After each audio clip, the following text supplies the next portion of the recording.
LOL chat has undergone some slight rebranding and will now be known as LOLNB, NB standing for News Bulletin.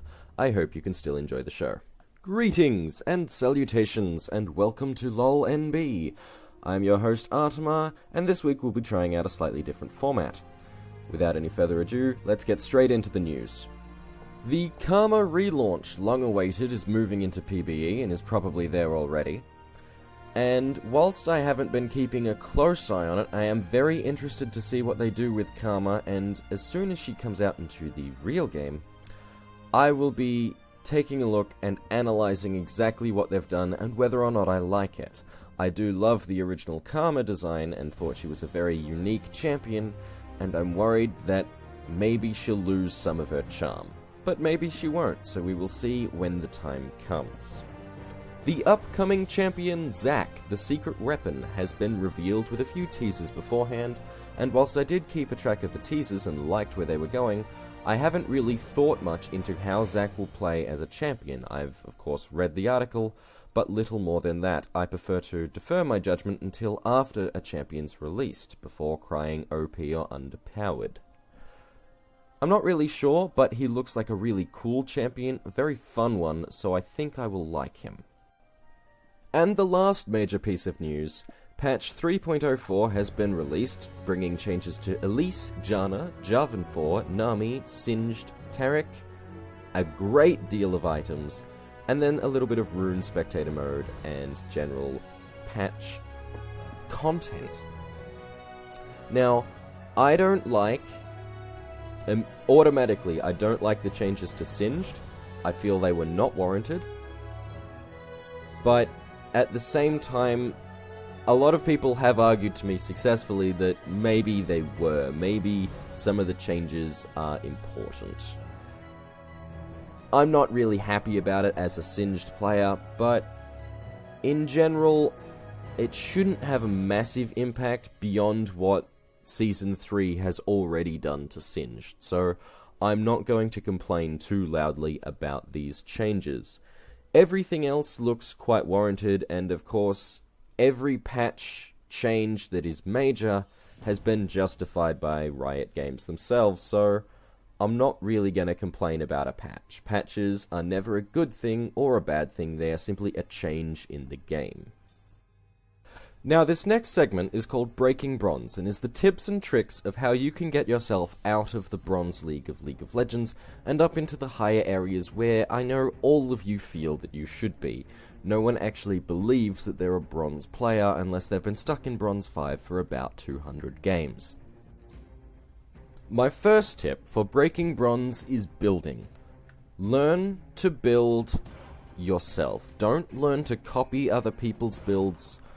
Learn to actually be able to develop and create and improve builds on the fly in the game.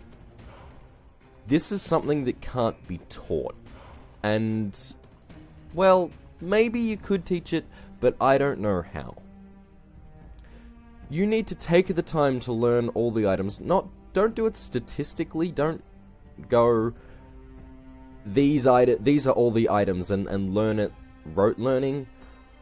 Learn it by practicing and trying new things all the time. Don't work off a guide, work off what you think you need at any one moment, and learn all the items. Learn what items you can stack, what items you should never consider buying two of.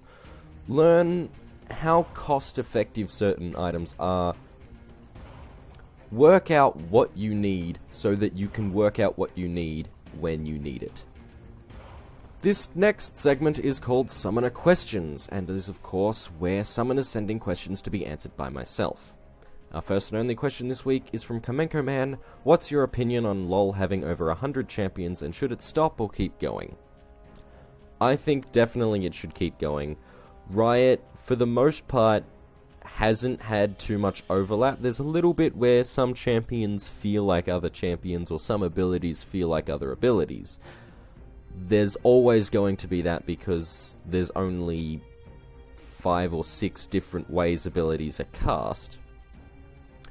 But for the most part, Riot is keeping every champion unique, and that's getting even more so into the future. Their coders are getting better, and they're getting cooler things, and the more they can bring into the game in that regard, the more fun it is for players like myself who aren't interested in ranked and just play the game for fun. When you add something into the game, that's something else for me to learn and to enjoy.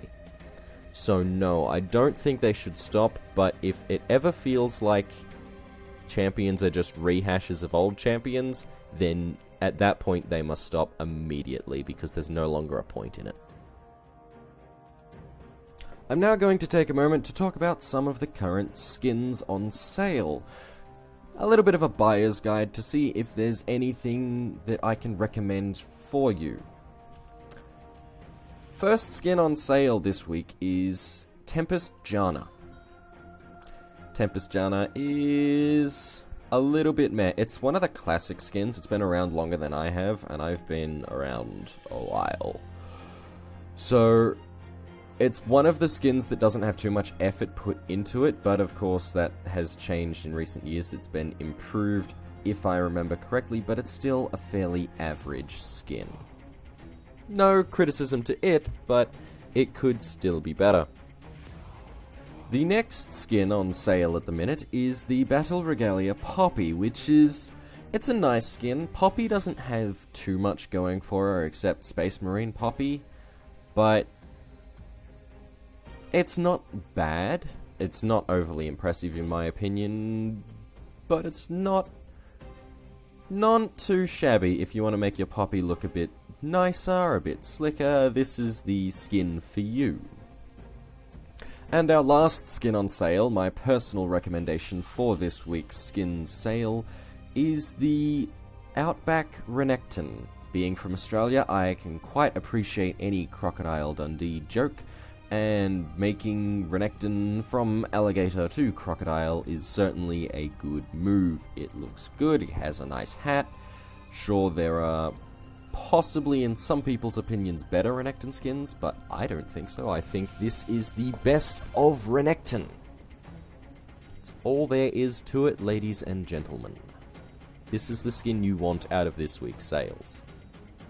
And the last thing I'd like to cover in the sales of this week is the new released Needly Headhunter skin. Very, very similar in design to the Headhunter skin for Rengar. It's basically Predator if it was a woman. And good gods, it's incredible. I personally really like the cat form. There's some people who don't like it at all, but the Headhunter Needly skin is very impressive if you're into brutal Predator style fashion. That spear, that javelin, oh so incredibly dangerous looking in game. It's quite an impressive skin, and I highly recommend you go out and get it, or wait until it comes on sale. It's a skin that you should think about picking up, definitely. All of this, of course, brings us to our topic of the day, the last segment of the show, and this week I'd like to talk to you about something very near and dear to my heart, and that is the idea of the correct build. That there is a way that things should be done, and that if you don't do it this way, you're doing it wrong. Now, I myself am guilty of this. I often look at people and go, what are you building? What are you doing? Why are you ruining my game by being so terrible at life? And why do I hate you so much?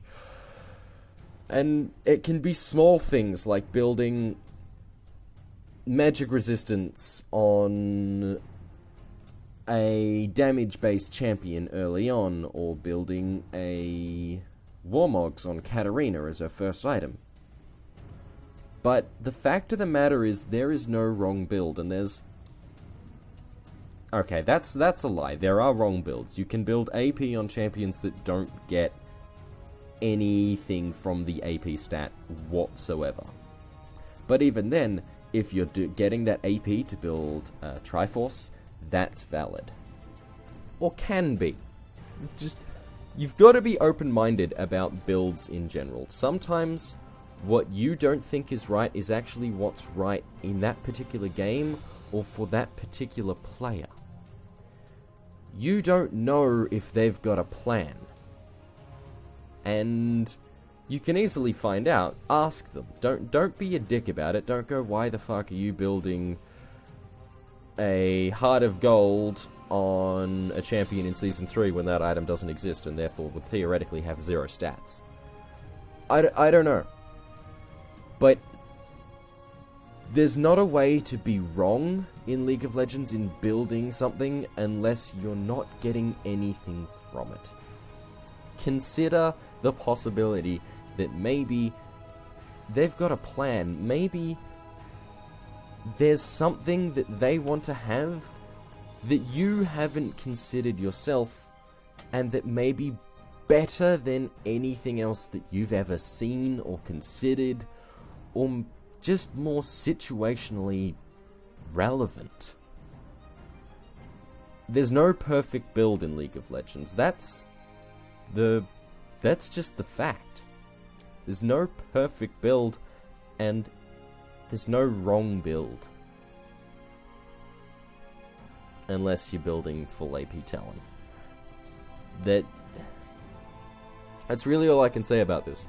It's something that's important because maybe you're gonna rage at a team member who is actually trying their hardest and could be the one winning you the game later down the line. It's happened to me. I've been the guy who's carried games so incredibly hard by building the most bizarre things. Some things work, and you need to keep an open mind.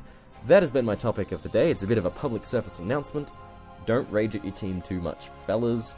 And I will see you all in about 2 weeks' time for more LOL NB. Thank you all for watching, and good night.